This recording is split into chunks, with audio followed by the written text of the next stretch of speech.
Havia um pastor nos Estados Unidos, ele não era adventista, ele era presbiteriano. Ele foi pastor por um longo tempo, mais de 40 anos como pastor. Ele foi pastor de uma cidade chamada Pittsburgh, no estado da Pensilvânia, e depois ele foi para a cidade de Nova York. Ele só foi pastor de 2 igrejas durante toda a vida ministerial dele. E ele ficou muito conhecido, mas muito conhecido nos Estados Unidos por uma razão. Ele escolheu um sermão baseado em 2 Timóteo, no capítulo 4, se não me engano, o verso 18. Naquele texto em que Paulo escreve uma carta para Timóteo e diz assim: venha antes do inverno. Só nessa frase, venha antes do inverno, este era o título do sermão. E ele pregava sobre a volta de Jesus e pedia que Jesus voltasse antes do inverno. Normalmente ele pregava esse sermão em outubro, que o inverno lá na América do Norte começa em dezembro, mas em novembro já começa a esfriar. Então ali naquela época, em outubro, ele pregava esse sermão: venha antes do inverno. E ele fez um propósito na vida dele de que todos os anos ele pregaria este sermão, sempre em outubro. E ele começou a pregar. E se tornou tão famoso esse sermão e o fato dele pregar sempre em outubro, que quando chegava outubro, vinha caravanas para assistir o sermão. Isso em Pittsburgh, e depois que ele mudou para Nova York, também em Nova York, vinha caravanas assistir. E muita coisa foi escrita sobre esse sermão. Não era um sermão tão complicado, era um sermão simples, mas muitas pessoas vinham assistir esse sermão todos os anos. Quando eu conheci essa história, eu tomei uma decisão. Falei, olha, eu vou pregar um sermão assim também. Eu vou escolher um sermão e vou pregar esse sermão sempre em outubro, todos os anos. Aonde eu estiver como pastor, todos os anos eu repito esse sermão. Como em outubro eu não vou conseguir pregar nenhuma vez, a gente vai ter a semana especial ali com o pastor Bill Santos. Depois teremos um programa da escola aqui também. Depois teremos um convidado da associação no outro sábado. Então, este ano eu resolvi pregar em setembro. Eu preguei no ano passado em outubro e vou pregar agora em setembro. E no ano que vem, em outubro, se Deus me der vida e saúde, vou pregar de novo. Esse sermão é baseado em Deuteronômio, no capítulo 3. Alguns já assistiram no ano passado e outros assistirão agora, talvez pela primeira vez, Deuteronômio, capítulo 3. Deuteronômio capítulo 3, nós vamos estudar a respeito de uma oração. A oração faz parte da vida cristã. Todos nós, todos os dias, quem é cristão, ele tem um tempo para estudo da palavra de Deus e tem um tempo também para oração. A oração, já escreveu Ellen White, que é a respiração da alma, né? A oração é algo extraordinário. Mas todas as vezes que nós oramos, nós imaginamos ou nós queremos que Deus sempre nos responda.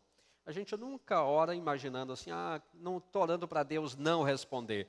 Todas as nossas orações, quando temos um pedido e apresentamos a Deus, nós queremos que Deus responda aquele pedido conforme nós estamos pedindo.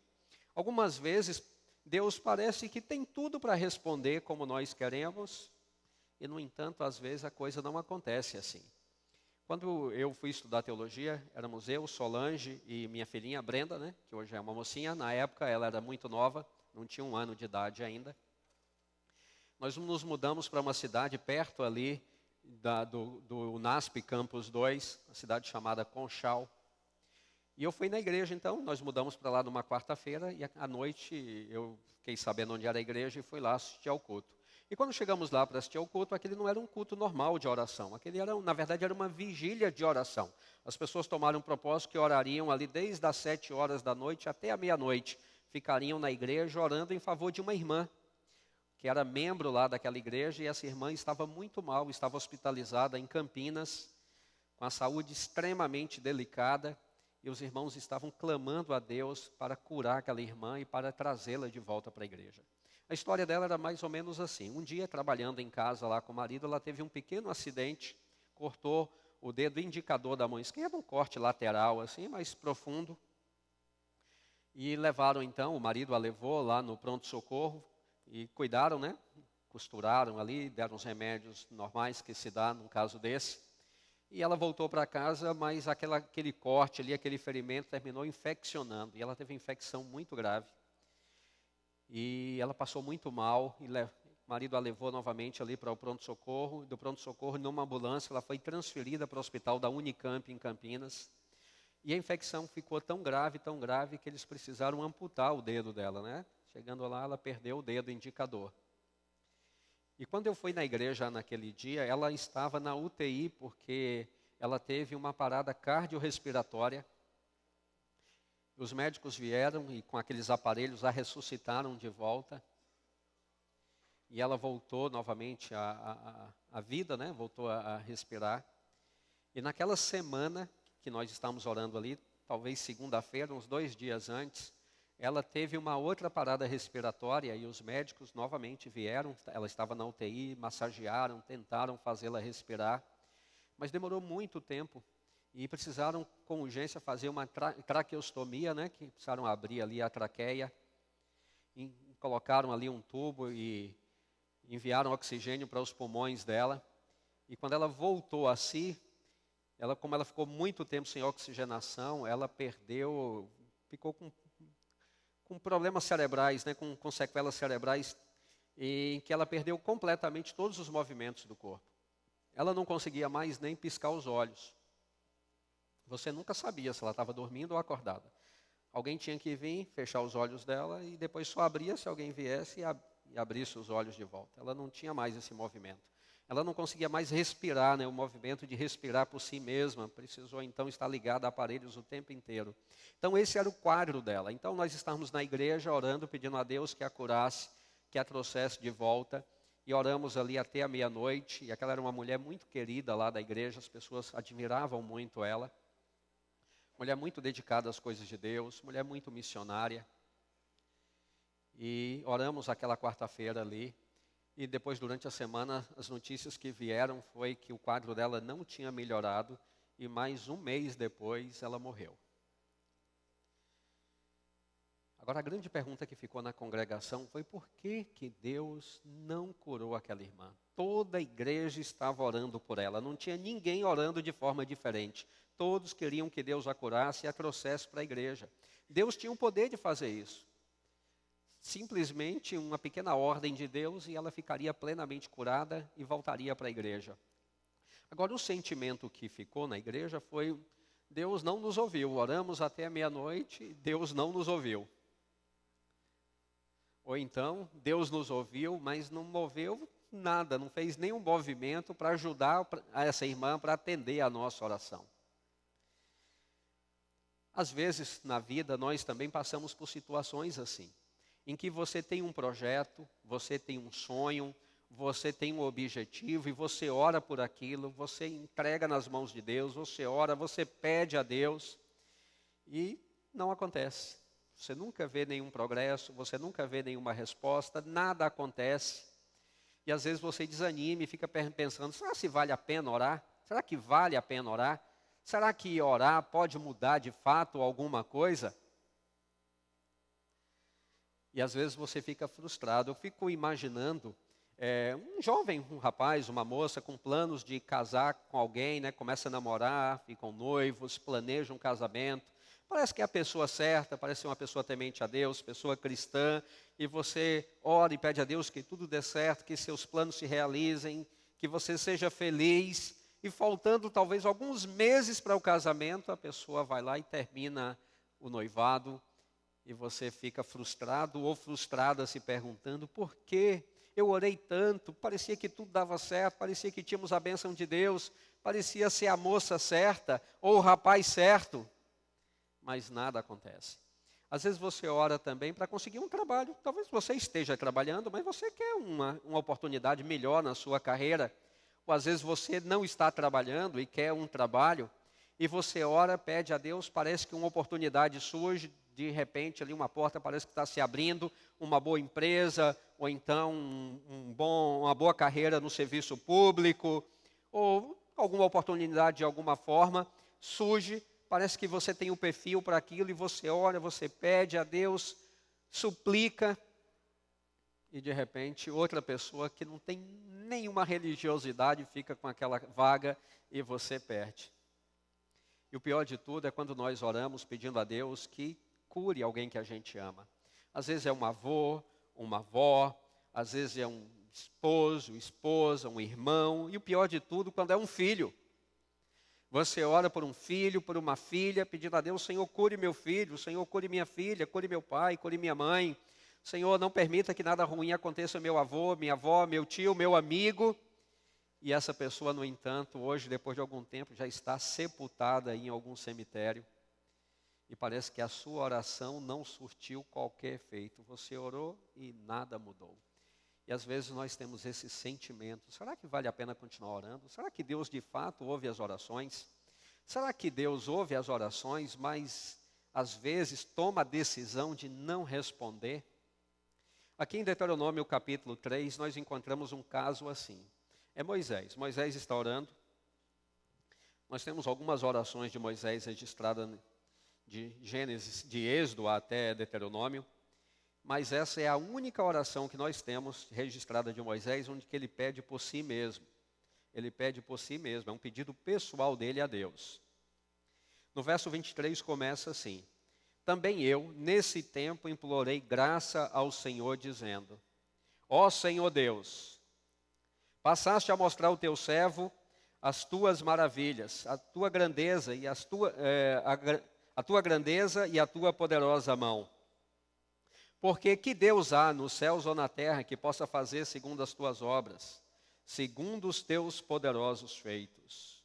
Rogo-te que me deixes passar, para que eu veja esta boa terra que está além do Jordão, esta boa região montanhosa e o Líbano. Porém, o Senhor indignou-se muito contra mim, por vossa causa, e não me ouviu. Antes me disse: basta, não me fales mais nisto. Sobe ao cume do monte Pisga, levanta os olhos nas 4 direções, aí, né, ocidente, norte, sul, oriente, e contempla com os próprios olhos, porque não passarás este Jordão.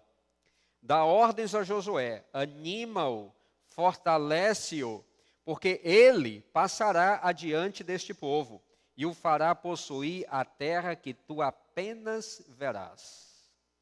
Moisés fez este pedido relativamente simples. Ele queria entrar na terra. 40 anos antes ele tinha saído do Egito para levar o povo, para guiar o povo para a terra prometida. Ele, Moisés, não conhecia a terra.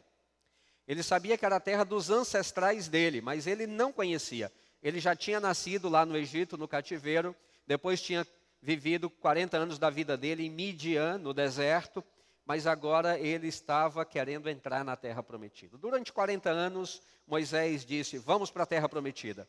Ele pregou, ele falou disso, ele ajudou o povo a manter a fé viva na promessa de Deus. E agora ele chega diante da última fronteira. O Rio Jordão era a última fronteira, o Rio Jordão tinha transbordado, era a primavera, e agora era a hora de atravessar o Jordão para entrar na terra prometida. Mas Deus disse: montem acampamento aqui, vamos esperar o Jordão diminuir um pouco aí a força da correnteza.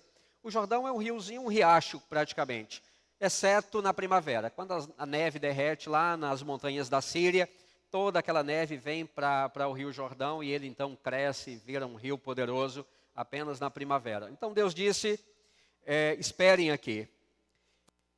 E Moisés, sabendo que Deus tinha dito para ele 40 anos atrás que ele não entraria na terra porque ele havia cometido um pecado.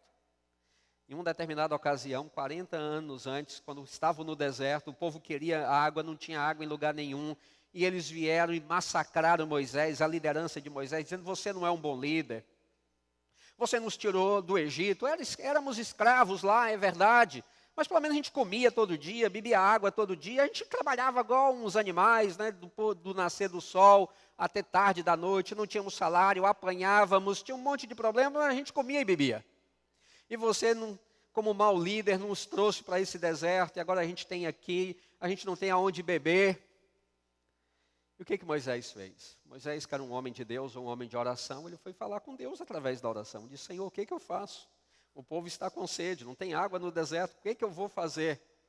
E Deus disse assim: Moisés, vá ali, está vendo aquela grande rocha? Fale para a rocha, fale: em nome do Senhor, saia água desta rocha. E o povo então vai beber água, e eles vão mais uma vez relembrar que eu estou guiando este povo.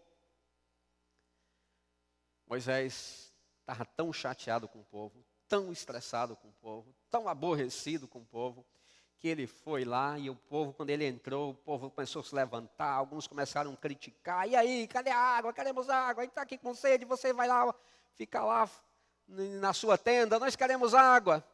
E Moisés falou, vocês querem água? Querem água? Ele pegou o bordão ali que ele estava na mão e pá, na rocha com toda a força. E saiu água da rocha. E o povo, e todo mundo correu para pegar água, para beber. E até Moisés ficou encantado com aquilo, né? Mas depois que todo mundo tinha bebido, todo mundo estava tranquilo, Moisés entrou na tenda para orar e Deus disse, Moisés, nós vamos ter que conversar. O que foi que eu disse para você fazer, lembra? O Senhor disse para eu falar para a rocha que em nome do Senhor saísse água da rocha. E o que você fez? Aí Moisés contou para Deus o que ele tinha feito. E Deus disse, sabe, você é o líder principal. E você vai levar esse povo a uma crença equivocada. Eles vão acreditar que o poder está em você e neste bordão que você tem na mão. Eles vão ver este bordão como uma varinha mágica. Eles não vão confiar em mim. Eles vão olhar agora para esta varinha achando que você pode fazer mágicas com ela. O povo não vai me ouvir, o povo não vai querer seguir as minhas orientações por causa deste erro que você cometeu. E Deus disse, você não vai entrar na terra prometida. 40 anos atrás. Agora, 40 anos depois, está lá Moisés diante da terra. Moisés conhecia muito bem a Deus. Moisés viu Deus perdoar Israel muitas vezes. Na ocasião do bezerro de ouro, nesse episódio mesmo da água, e naquelas chamadas águas de Mara, em tantas outras ocasiões, Moisés viu como Deus ofereceu uma segunda oportunidade ao povo. E agora ele cometeu este único erro em 40 anos, então ele faz essa oração. Senhor, eu rogo-te, pela tua misericórdia, pela tua graça, deixa-me, por favor, atravessar este Jordão e entrar, que eu quero ver a terra, eu quero só ver a terra. Eu vivi a minha vida toda no deserto, no Egito, depois em Midian. Eu quero ver uma terra que não seja deserto. Eu quero ver a vegetação crescer da terra. Eu quero ver árvores frutíferas. Eu quero ver terra onde realmente tem vida, ao contrário desse deserto onde eu vivi os meus últimos 120 anos. Eu quero só ver, Senhor. Eu quero só entrar na terra. Vocês acham que foi um pedido razoável ou não foi? Merecia ou não merecia esse prêmio de pelo menos entrar na terra? Mas vocês viram a resposta de Deus aqui, né? Vocês viram o que Moisés disse que Deus respondeu. No verso 26, a resposta de Deus não foi apenas não. Ele disse, o Senhor não me ouviu. O não me ouviu é assim, o Senhor não me atendeu, nesse sentido. Que Deus ouviu, que Deus diz para ele, né? Basta, não me fales mais nisto. Deus disse, se você quer ver a terra, então você vai ver de longe. Sobe aqui na parte mais alta do Monte Pisga e olha que a terra está lá do outro lado. Mas na terra você não vai entrar. Josué vai conduzir o povo para a terra, mas você vai ficar do lado de cá. Quando você ouve isso, parece que Deus é duro demais, né? Poxa, Senhor. Ele só queria ver a terra. Ele viveu 120 anos no deserto, no Egito, em Midian, agora na planície do Sinai. Tudo que ele quer é entrar na terra. Só isso, ele não está pedindo mais nada. Por que não? Mas Deus disse, não. Chega dessa conversa. Não vamos mais conversar sobre isso. Existe uma segunda oração muito semelhante a essa, só que agora é de Paulo. Em 2 Coríntios, no capítulo 12, versos 7, 8 e 9. Vamos ler o 8 e o 9. 2 Coríntios 12, 8 e 9.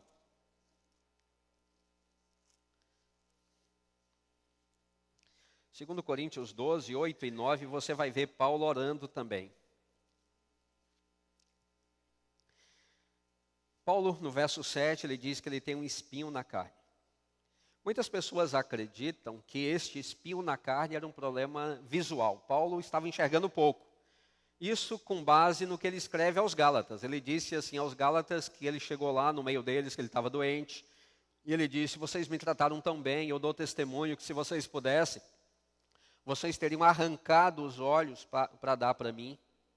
E por último ele termina dizendo, olha, a saudação é de próprio punho, veja o tamanho das letras. Então supõe-se que uma pessoa que não enxerga bem, não escreve letrinha, né? A pessoa escreve letra maior porque ele não enxerga tão bem. Então imagina-se que esse problema de Paulo, que ele chama de espinho na carne, fosse um problema de visão. E Paulo, claro, ficava limitado por isso. Ele não tinha como ler as escrituras, dependia de alguém ler para ele. Ele não tinha como escrever as cartas dele, as epístolas, dependia que alguém estivesse ali para anotar o ditado dele. Então ele estava sempre na dependência de alguém para ler para ele e para escrever para ele. O problema é que Paulo passou grande parte da vida ministerial dele preso. E nem sempre ele tinha o direito de ter alguém que pudesse ir lá na prisão visitá-lo e ler para ele ou escrever por ele. Então isso limitou muito o ministério dele. Apesar disso, nós temos 14 pequenos livros na Bíblia, que são epístolas escritos por Paulo. Se ele talvez enxergasse bem, ele talvez teria escrito aí 40, quem sabe muito mais. Então Paulo achava que isso era um problema. E ele diz que ele orou também, orou pedindo a Deus que o curasse. Veja aí no verso 8 de 2 Coríntios 12. Ele diz assim, por causa disto, desse problema, 3 vezes, não apenas uma como Moisés, mas 3 vezes pediu o Senhor que o afastasse de mim. Então ele me disse, a minha graça te basta, porque o poder se aperfeiçoa na fraqueza. E Paulo termina dizendo, de boa vontade, pois, me engloriarei nas fraquezas, para que sobre mim repouse o poder de Cristo. A resposta de Deus, um pouquinho diferente da forma como Deus respondeu a Moisés, mas foi exatamente a mesma. Deus foi, a gente poderia dizer, um pouco mais gentil aqui com Paulo. Deus disse, não, Paulo, não. Fique tranquilo, mesmo na sua fraqueza, você está fazendo um bom trabalho. E Paulo morreu com um problema nos olhos, nunca teve a visão curada. Agora a grande pergunta é, por que não? Por que não? Por que não dá a ele uma visão melhor? Ele não poderia ter produzido muito mais? Poderia ter produzido muito mais. Era uma coisa simples diante de alguém que dedicou a vida dele, a saúde dele, os recursos dele à pregação do Evangelho. Paulo, mais tarde, um pouco depois disto aqui, ele foi decapitado por ordem lá do imperador Nero, no ano 66 depois de Cristo. Ele perdeu, inclusive, a vida por causa do Evangelho. O que custava, né? O que havia de tão grande assim, dar a ele uma visão um pouco melhor? Uma vez eu estava viajando de ônibus, na época que eu estudava, e eu estava lá em Minas Gerais, no norte de Minas, perto ali da divisa com a Bahia, viajando num ônibus da aviação Rio Doce, de um lugarzinho para outro onde eu estava comportando. E a gente estava no ônibus, era muito calor, era dezembro, quase janeiro, entre dezembro e janeiro. Um calor infernal mesmo, de dentro do ônibus, imagino que a temperatura estava ali, sei lá, uns 40 graus ou mais. E por nenhuma razão o motorista para lá ao lado da estrada e sai do ônibus e volta na sequência e diz assim, olha, um pneu do ônibus está furado. Nós vamos descer agora uma serra e essa serra vai fazendo zigue-zagues, né? A estrada vai fazendo zigue-zagues em torno da montanha. É uma descida daqui de onde nós estamos para onde nós vamos de 1.000 metros, mas só que a estrada tem lá uns 5, 6 quilômetros para chegar lá embaixo. E eu não arrisco descer com o pneu furado, eu vou ter que trocar o pneu e vou trocar agora. E ele já desceu lá e foi mexer no pneu do ônibus. Quando o ônibus estava andando, com as janelas todas abertas, estava lá uns 40 graus, agora imagine o ônibus parado, né? A temperatura que era de 40 foi para 50. E todo mundo tentando respirar, desceu, era na hora do almoço, meio-dia, que o sol a pino, aquele calor terrível. Não havia nenhuma sombra, exceto uma. Alguém descobriu que lá no alto do monte, que estava ali, a estrada estava numa curva, no alto do monte tinha uma pequena árvore. E a pessoa foi para lá e ficou lá, esgueirando na sombra lá. E quando todo mundo que estava embaixo viu aquilo, então, aquele efeito manada, né? Todo mundo foi para lá, eu também fui. E ficamos todos ali numa única sombrinha de uma árvore, né? Lá em cima. Enquanto eu estava lá em cima, olhando, via o motorista ali consertando o pneu do ônibus. via a estrada de onde nós tínhamos vindo, né? Na curva ali, estava no alto do monte, eu conseguia ver o outro lado da estrada para onde nós íamos, estava ali no alto. Naquele momento me deu assim um estalo, eu pensei, puxa, é assim que Deus vê. Deus, diferente de nós seres humanos, Ele não está limitado nem pelo tempo, nem pelo espaço. Nós estamos, a gente só está aqui e agora. Não podemos estar aqui e ali, mas só aqui e agora, nem é daqui a 5 minutos. Então a gente só vê o aqui e o agora.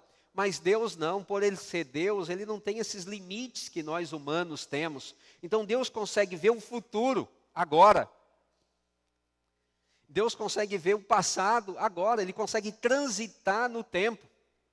E Deus também, por ser onipresente, Ele pode estar aqui e ali ao mesmo tempo. Então Deus consegue ver. Naquele momento, então, me deu um estalo. Falei, puxa, é assim que Deus vê a nossa vida. E aí eu me lembrei desse texto de Paulo, porque o verso 7, que nós não lemos, está aqui a dica de Paulo, porque ele não foi curado. E no verso 7 ele diz, para que não me ensoberbecesse com as grandezas das revelações, é que me foi posto um espinho na carne. Paulo disse, olha, se esse incidente da minha vida, essa perda da visão não tivesse ocorrido, eu ia me tornar um sujeito extremamente orgulhoso, um soberbo. Vocês lembram de um outro personagem da Bíblia que caiu pela soberbia, pelo ensoberbecimento? Já ouviu falar num sujeito chamado Lúcifer? De acordo com Ezequiel capítulo 28, este foi o pecado dele, ficou soberbo com a posição que tinha, com a aparência. E Deus viu que Paulo corria o mesmo risco de Lúcifer. Se Paulo não tivesse tido esta limitação, ele teria perdido a salvação. Em lugar de ser uma bênção para a igreja, Paulo seria uma maldição para a igreja. Todo o bem que ele tinha construído, ele iria destruir depois.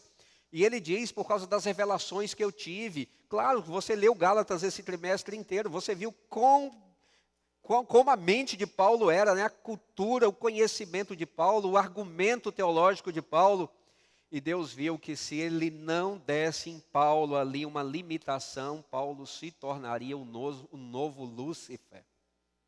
Dizem os escritores, os teólogos, que depois de Cristo, Paulo é o maior personagem da igreja. Mas Paulo poderia ser, depois de Lúcifer, o pior inimigo da igreja. Então, para preservá-lo, Deus deu a este freio nele. Então, quando Paulo estava orando, Senhor, me cure. Deus poderia tê-lo curado, não custava nada. Para Deus era nada curar Paulo. Mas Deus estava olhando o presente. Para Paulo, naquele momento, seria uma bênção a cura. Mas e no longo prazo?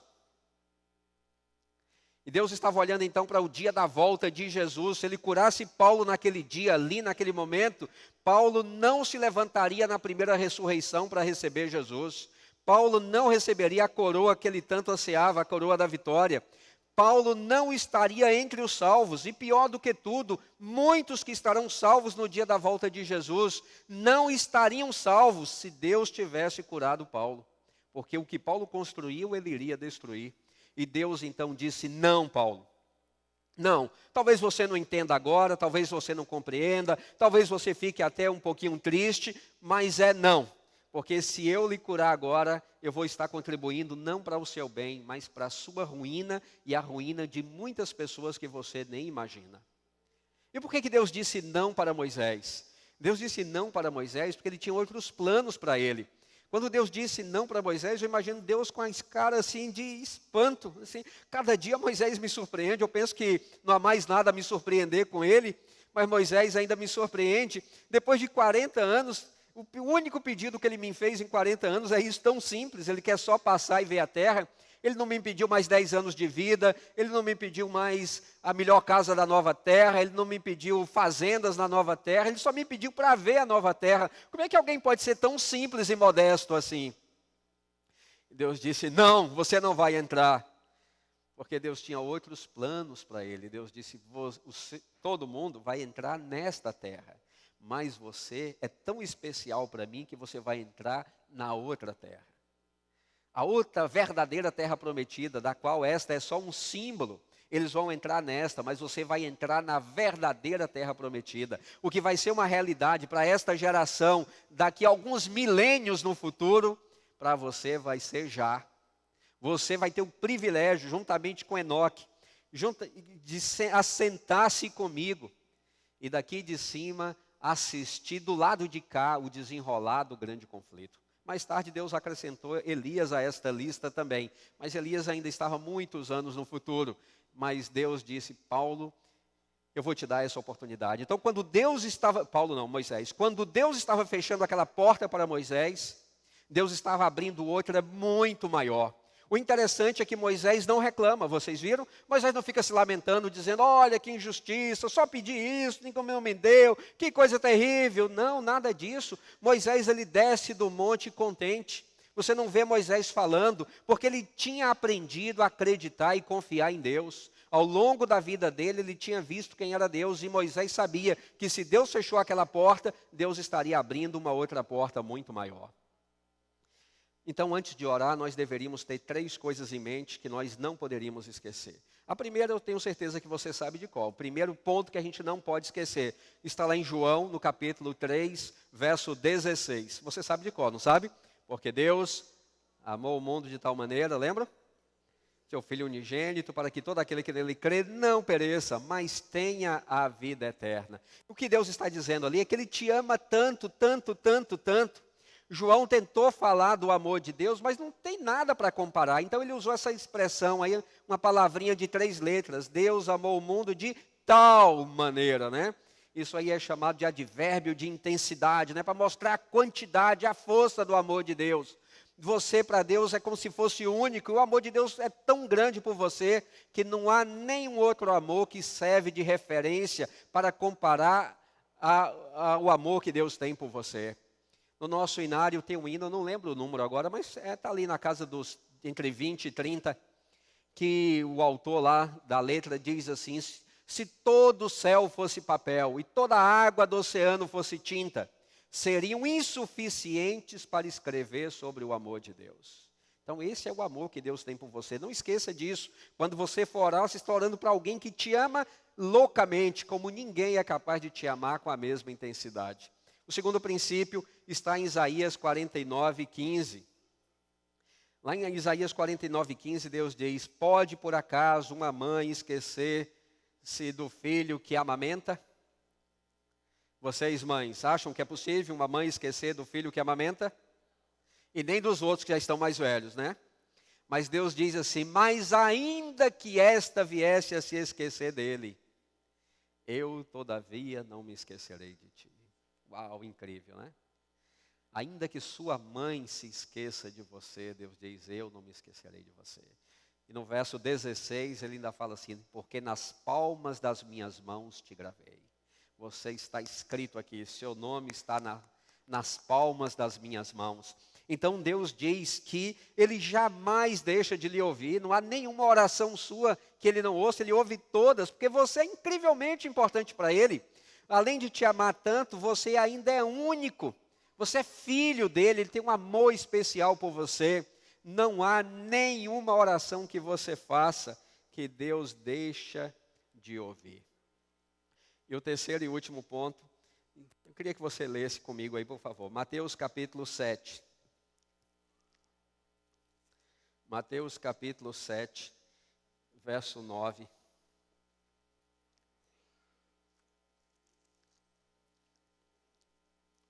Deus começa fazendo 2 perguntas. 3 perguntas. Perguntas chamadas de perguntas retóricas, né? Perguntas que ele sabe a resposta, todo mundo sabe. É só para dar ênfase no que ele está dizendo. No verso 9 ele diz assim, qual dentre vós é o homem, e também a mulher, que se porventura o filho lhe pedir pão, lhe dará uma pedra? Alguém faz isso? Verso 10, ou se lhe pedir um peixe, lhe dará uma cobra? Agora ele diz, se vocês que são maus no sentido de sermos pecadores, sabeis dar boas dádivas aos vossos filhos, quanto mais vosso Pai que está nos céus dará boas coisas aos que lhe pedirem.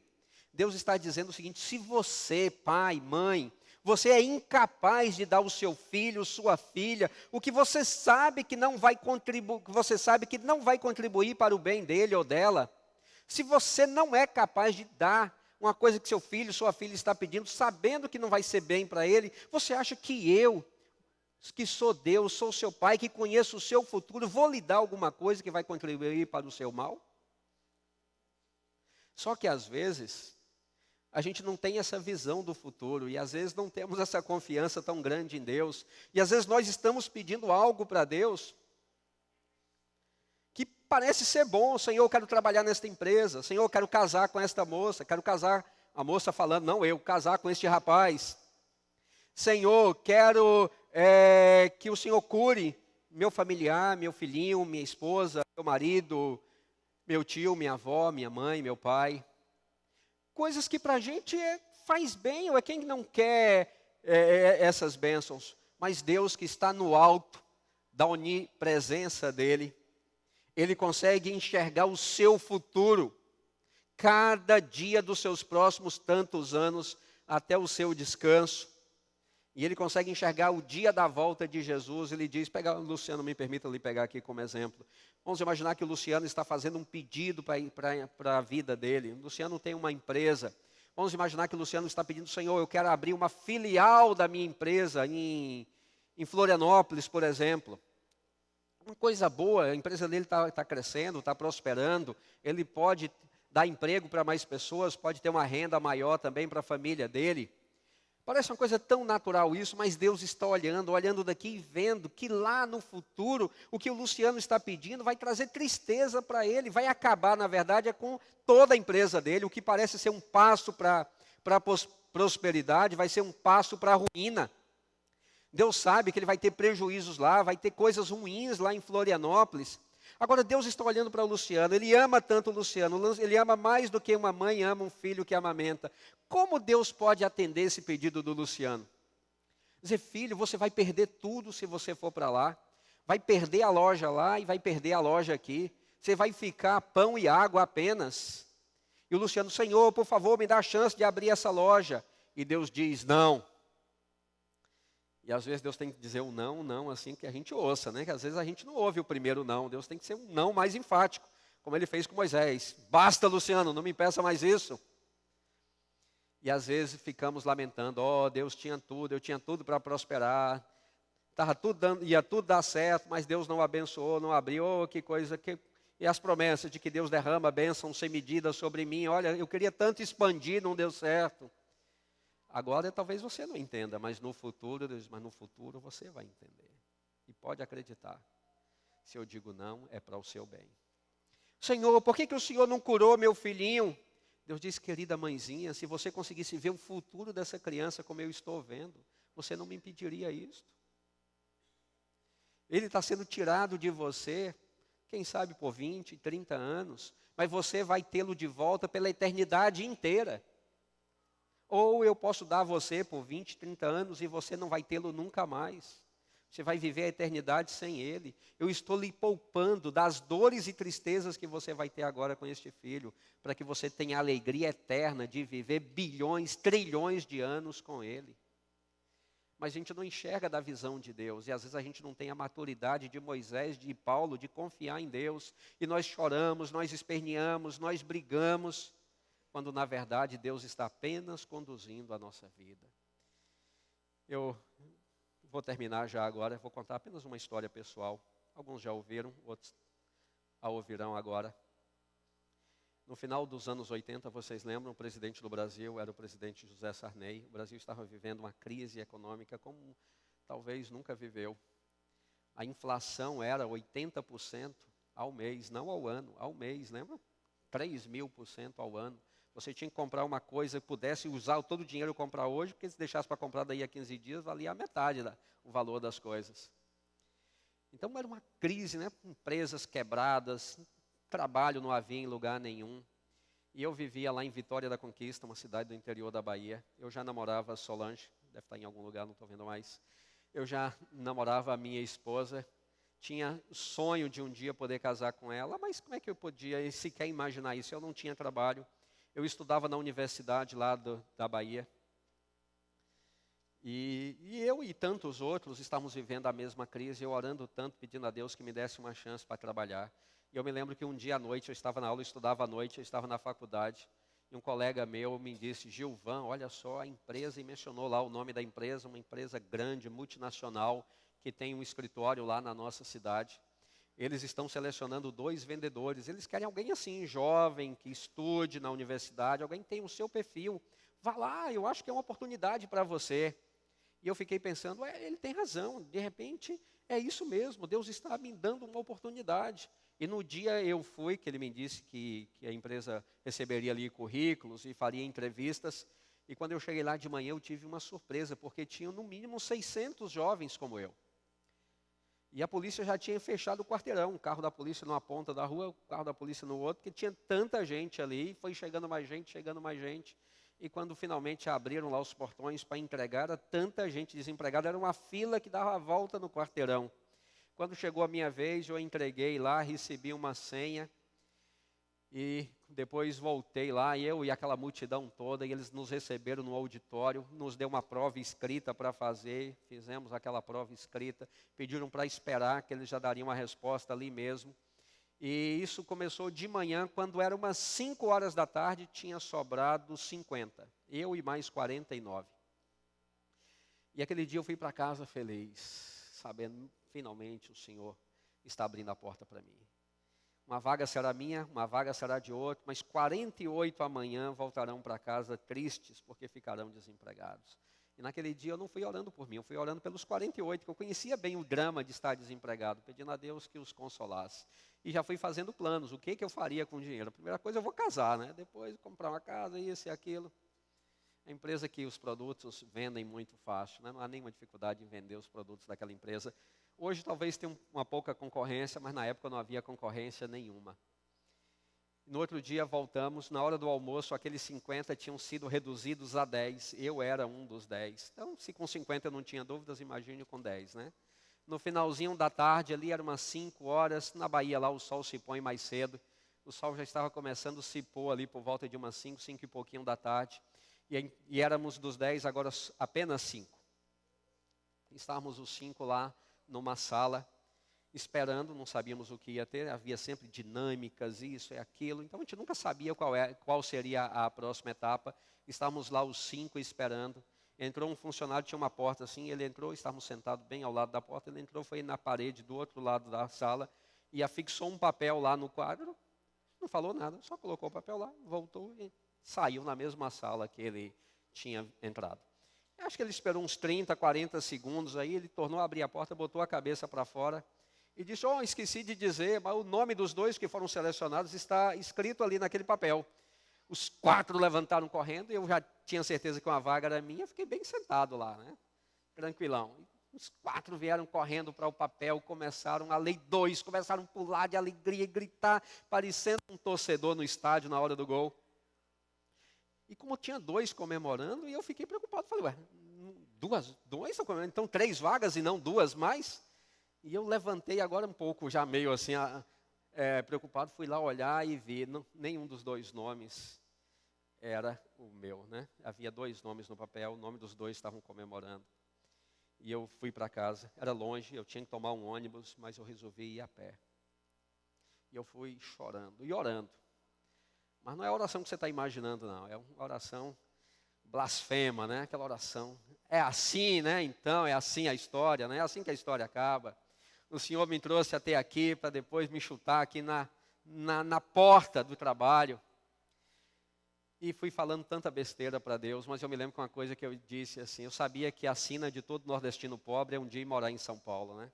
E eu estava tentando fugir da minha sina, mas finalmente tinha chegado o momento. Eu disse, olha, eu não queria ir para São Paulo, mas agora eu vou. Lá é uma cidade grande, tem um monte de coisa, de perdição. Olha, se eu me perder lá, não venha me culpar depois que a culpa é sua, né? Porque eu tentei até aqui, o Senhor não permitiu. Eu vou tranquilo agora, sem nenhum compromisso com nada. Mas se isso tudo for verdade, no final, que eu nem tinha mais certeza agora, por favor, saiba que a culpa é sua, não minha. Eu fiz a minha parte, agora vou sem compromisso para São Paulo. Eu cheguei em São Paulo no dia 14 de janeiro de 1990. Já se vão 27 anos depois, né? E hoje, quando eu olho para trás, eu digo, Senhor, louvado seja o teu nome, porque eu queria tanto algo e o Senhor não permitiu. Aquela empresa era a Souza Cruz, eu queria ser um vendedor de cigarros.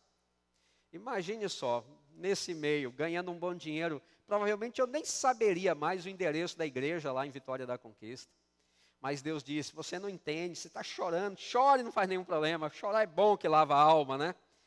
Você não está entendendo, você quer ser um vendedor de cigarros, mas eu quero que você seja um pastor. Você pensa que em São Paulo está a sua perdição, em São Paulo é que está a sua oportunidade. Se você ficar aqui, você nunca vai conseguir ir para o seminário, mas você precisa ir para São Paulo, porque lá é a porta para você ir para o seminário estudar. Eu não entendi naquele momento, eu chorei, eu esperneei, mas hoje, 27 anos depois, o que eu digo, louvado seja o Senhor, que disse não de uma forma enfática, como ele disse para Moisés naquele dia. Mas a porta que estava sendo fechada, que era a porta da Souza Cruz, Deus estava abrindo a porta do ministério para mim, e eu louvo o Senhor por isso, louvado seja o Senhor. E eu termino então, irmãos, com o último verso, e com esse a gente termina. Um salmo que você conhece, um verso dos Salmos. Salmo 37, verso 5. Lembra o que está escrito lá? Entrega, alguém lembra?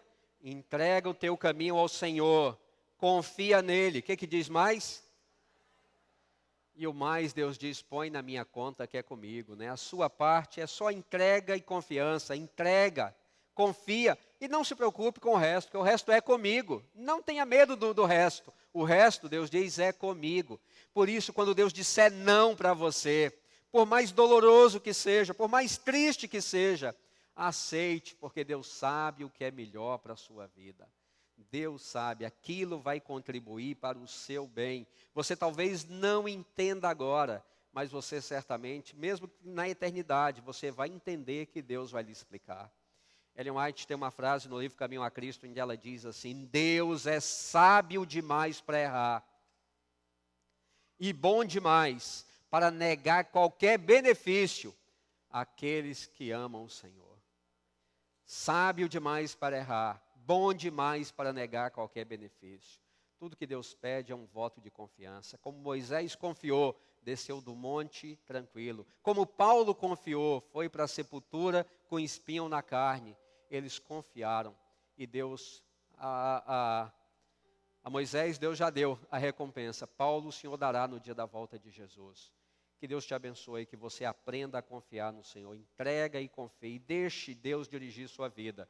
E você não vai se decepcionar, porque Deus sempre dirige da maneira certa. Amém. Eu gostaria de convidá-los para ficarmos de pé, para terminarmos com a oração neste momento.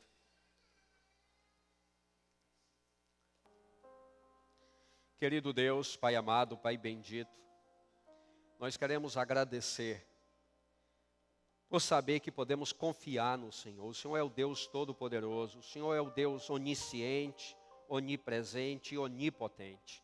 Por isso nós podemos confiar no Senhor, porque o Senhor é o único que de fato pode cumprir tudo aquilo que o Senhor promete. Às vezes, Senhor, já choramos, já esperneamos quando o Senhor não atendeu a nossa oração como queríamos. Pedimos perdão por isso. Nos perdoe, por favor, não sabíamos o que estávamos fazendo.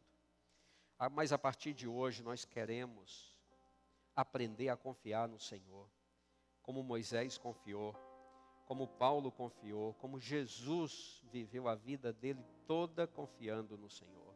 Queremos ter este mesmo nível de confiança e de entrega. E quando for necessário, por favor, diga não também, Senhor. Mesmo se insistirmos, sem entender, sem compreender, sem enxergar o dia de amanhã, mas diga não também quando for necessário. É o que nós pedimos humildemente, no nome sagrado de nosso Salvador Jesus Cristo. Amém. Eu quero agradecer a vocês todos, desejo a todos uma boa semana.